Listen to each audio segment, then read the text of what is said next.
Le désert informationnel, une arme invisible dans les territoires rebelles de l'Est de la RDC, pas d'Internet libre, pas d'information indépendante. Dans l'ombre des montagnes Virunga, l'information se fait rare, non par accident, mais par design. Les territoires de l'Est de la République démocratique du Congo sous emprise du mouvement du 23 mars depuis janvier 2025 sont plongés dans un désert informationnel total. Goma, Bukavu, Rutshuru, Masisi, plus de 1500 km² isolés, 8 millions de déplacés et un silence numérique orchestré pour asphyxier toute résistance. Pas d'Internet fiable, pas d'informations indépendantes, une censure impitoyable et, au cœur de cette machine, un système Internet rwandais qui transforme chaque connexion en piège. Cette analyse décrypte, de manière technique et incisive, comment ce verrouillage fonctionne, viole des droits humains fondamentaux et menace la paix régionale. Un vide stratégique. Les mécanismes du désert informationnel. Imaginez un écosystème médiatique réduit à néant. Depuis la chute de Goma le 25 janvier 2025, le M23, soutenu par 3000 à 4000 soldats rwandais, selon les rapports onusiens, a imposé un contrôle absolu de l'information. Plus de 25 stations de radio communautaires pillées ou forcées à diffuser de la propagande. La radio-télévision nationale congolaise, prise d'assaut, crache désormais essentiellement des communiqués rebelles. Les ondes courtes internationales, BBC, RFI, sont brouillées sporadiquement et les termes comme occupation ou rebelle sont bannis des ondes locales. Résultat, un monopole narratif où les rumeurs M23, fausses alertes d'attaque, images manipulées, diabolisation du gouvernement de Kinshasa, sèment la panique, justifiant pillage et recrutement forcé. Mais le cœur du problème, l'Internet. Dans ces zones, la pénétration ne dépasse pas 15-20% en milieu urbain et tombe à 0 en milieu rural. Les infrastructures congolaises, Vodacom, Orange, sont endommagées ou taxées par les rebelles avec des blackouts stratégiques, Goma coupé du 25 au 27 janvier, interruption en mars et octobre pour contrer les drones de l'armée FARDC. Sans data, pas d'alerte sanitaire, choléra en hausse de 40%, pas de coordination humanitaire, aucun retard de 30% de ces distributions, et surtout, une résistance passive, boycott, veillée codée, ville morte, collaboration Ouazalendo étouffée dans l'œuf. Le piège rwandais, roaming comme chaîne numérique, c'est ici que l'ingéniosité perverse du système entre en scène.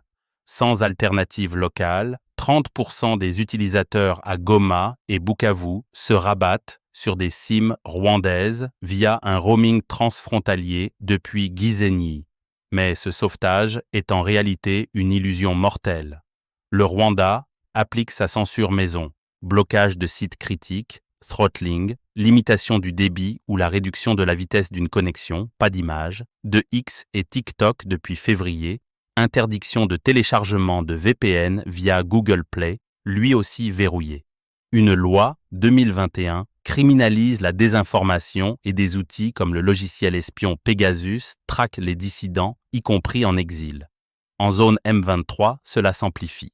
Un poste anti-occupation, CA commence par un SMS de menace contre le contrevenant, après une arrestation et enfin une disparition. 90 journalistes congolais travaillant à l'est de la RDC se sont exilés, 2 assassinés en 2025. Le roaming n'est pas un pont, en réalité, c'est un filet contre les résistants. Techniquement, c'est un throttling asymétrique, upload limité pour bloquer preuves, photos de massacres comme les 140 exécutions Hutus au Virunga en août 2025, tandis que la propagande M23 inonde les canaux. Violation des droits, le droit à l'information et à l'Internet. Ce désert de l'information n'est pas seulement technique, c'est une atteinte flagrante au droit. L'article 19 de la Déclaration universelle consacre le droit à l'information comme liberté fondamentale. Toute personne a droit à la liberté d'opinion et d'expression. Ce droit inclut la liberté de chercher, de recevoir et de répandre sans considération de frontières, les informations et les idées par quelque moyen d'expression que ce soit. En 2016, les Nations Unies ont reconnu que les mesures visant à empêcher ou restreindre l'accès à Internet violant les droits humains, le qualifiant de droit fondamental découlant de l'article 19. L'accès à Internet n'est pas un luxe, c'est un droit de la personne, pierre angulaire du développement durable et de la participation citoyenne. Bloquer l'Internet, censurer les flux via des proxys rwandais, c'est priver les Congolais de leur dignité, de leur voix, de leur pouvoir de résister. Dans les Kivus, ce n'est pas une panne, c'est une violation systématique, un désert informationnel qui isole et divise pour mieux régner. Impact, une paix hypothétique, une guerre silencieuse. Ce désert de l'information amplifie les divisions ethniques, Hutu versus Tutsi, justifie l'exploitation minière, coltan, or, et paralyse l'humanitaire. L'Internet, censuré, devient un vecteur de haine plutôt que de cohésion. Au-delà de l'isolement interne, une invasion numérique asymétrique aggrave l'abus. Des influenceurs, communicateurs rwandais et pro-rebelles, y compris des journalistes figurant sur les listes de paix du M23, inondent les réseaux congolais de fausses informations, alors que les populations des zones occupées n'ont accès qu'à la communication rebelle. Accusés de recevoir des fonds directs de Kigali pour propager un narratif victimisant le Rwanda et légitimant l'occupation, ces acteurs, comme des figures bien connues dont des journalistes pro-M23 sur X et TikTok, diffusent des campagnes coordonnées de désinformation, semant la confusion et délégitimant toute résistance. Ce double jeu, priver les populations occupées de vérité tout en polluant l'espace informationnel libre global, est une violation éhontée du droit à l'information, transformant l'Internet en outil de manipulation hybride qui perpétue le chaos en RD Congo. Briser le silence. Voie technique d'évasion pour contrer cela, des solutions hybrides pourraient émerger. Starlink, autorisé en RDC depuis mai 2025. Une exemption humanitaire, comme en Ukraine, pourrait déployer 100-500 antennes gratuites via ONU MONUSCO, ciblant cliniques mobiles, ou bien les camps des réfugiés, ou bien les communautés rurales. Faisable? Oui, si un plaidoyer de la diaspora pourrait s'en approprier, par exemple, en exerçant des pressions sur SpaceX pour un corridor numérique neutre et humanitaire. Conclusion. L'information, une expression de notre souveraineté. Le désert informationnel de l'Est congolais n'est pas une fatalité technique. C'est une arme hybride, rwandaise en son cœur, qui prive 3,8 millions d'âmes de leur droit à l'information et à l'Internet, fondement de la personne humaine. Sans médias indépendants, la censure totale forge une occupation totale, même de la pensée. Pourtant, comme l'Ubuntu nous l'enseigne, je suis parce que nous sommes.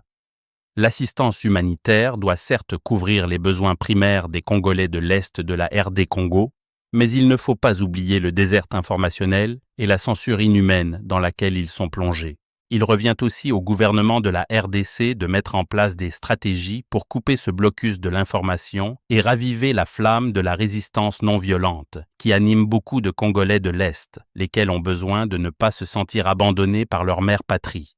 Un lancement aérien de flyers de soutien sur Goma et Bukavu adressés aux populations des territoires occupés serait un bon commencement, un petit geste symbolique pour rallumer la flamme. Eugène Diomine Dongala, Démocratie chrétienne.